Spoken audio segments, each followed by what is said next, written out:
भगवान शिव के सबसे बड़े धार्मिक स्थलों में से एक है अमरनाथ गुफा, जो कि जम्मू कश्मीर में है। हर साल लाखों श्रद्धालु यहाँ आते हैं ताकि वो बर्फ से बनी हुई शिवलिंग के दर्शन कर सके, जो कि एक गुफा के अंदर बनी हुई है। कहा जाता है कि अमरनाथ गुफा में शिवलिंग का आकार चांद की अलग अलग कलाओं के हिसाब से घटता या बढ़ता है। शिवलिंग के साथ साथ यहाँ बर्फ की दो और रचनाएं भी हैं, जिन्हें माँ पार्वती और गणेश माना जाता है। वैसे तो ये गुफा बर्फ से ढकी हुई होती है, पर गर्मियों में मई से अगस्त के बीच में गुफा के आसपास की बर्फ पिघल जाती है और सिर्फ इन्हीं 4 महीनों में लोग यहाँ के दर्शन कर सकते हैं। अमरनाथ 2 शब्दों से बना है। अमर मतलब जो कभी ना मरे, और नाथ मतलब भगवान। इस गुफा को ये नाम इसीलिए मिला क्योंकि ये वो गुफा है जहाँ भोलेनाथ ने माँ पार्वती को अमर होने का रहस्य बताया था। हमारे पुराणों के मुताबिक इस कहानी की शुरुआत तब हुई जब माँ पार्वती ने शिवजी से पूछा कि वो मुंड की माला क्यों पहनते हैं। तब शिवजी ने उनसे कहा कि हर बार जब भी पार्वती जी जन्म लेती है तब वो माला में एक और मुंड यानी कि सर जोड़ देते हैं। तब पार्वती जी ने शिवजी से पूछा कि मुझे हर बार नए रूप में आना पड़ता है और सालों तपस्या करने के बाद आप मुझे मिलते हो, मेरा इतना मुश्किल इम्तिहान क्यों? मुझे भी अमर होने का रहस्य बताइए। इस पर शिवजी ने उनसे कहा कि वो अमर कथा की वजह से अमर है और जो भी ये कथा जानता है वो अमर हो जाता है। शिवजी ने उन्हें समझाया कि ये कथा एक रहस्य है और इसके बारे में कोई नहीं जानता, यहाँ तक कि भगवान भी इस कथा के बारे में नहीं जानते। सिर्फ त्रिदेव यानी कि ब्रह्मा, विष्णु, महेश ही इस पवित्र कथा को जानते हैं।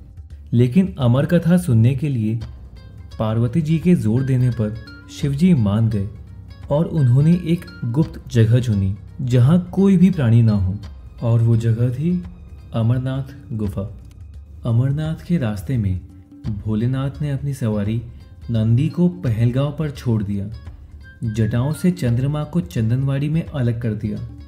शेषनाग झील के किनारे पर अपने सांपों को छोड़ दिया।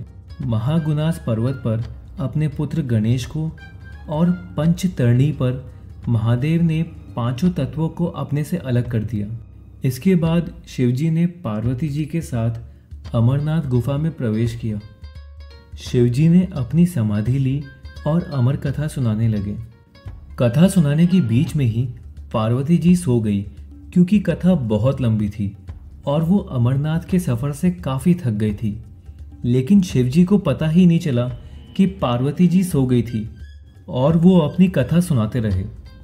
इस दौरान 2 सफ़ेद कबूतर गुफा में मौजूद थे और वो कथा सुन रहे थे।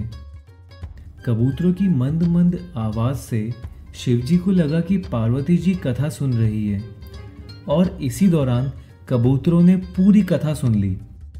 कथा खत्म होने के बाद शिवजी का ध्यान पार्वती जी की ओर गया, जो कि सो रही थी। जब महादेव की नज़र कबूतरों पर पड़ी तो वो बहुत क्रोधित हो गए और उन्हें मारने के लिए आगे बढ़े। तब कबूतरों ने भोलेनाथ से कहा कि हमने आपसे अमर कथा सुनी है, अगर आपने हमें मार दिया तो अमर कथा झूठी हो जाएगी। इस पर शिवजी ने उन्हें छोड़ दिया और उन्हें आशीर्वाद दिया कि वो हमेशा इस जगह शिव पार्वती के प्रतीक के रूप में रहेंगे। और इस तरह ये गुफा अमरनाथ के नाम से प्रसिद्ध हुई। कहते हैं कि आज भी इन दोनों कबूतरों के दर्शन भक्तों को गुफा में होते हैं। अगर आपको ये वीडियो अच्छा लगा हो तो प्लीज़ वीडियो को लाइक करिए और हमें नीचे कमेंट्स में बताइए, और प्लीज़ इस चैनल को सब्सक्राइब करिए, और सब्सक्राइब करने के लिए यहाँ क्लिक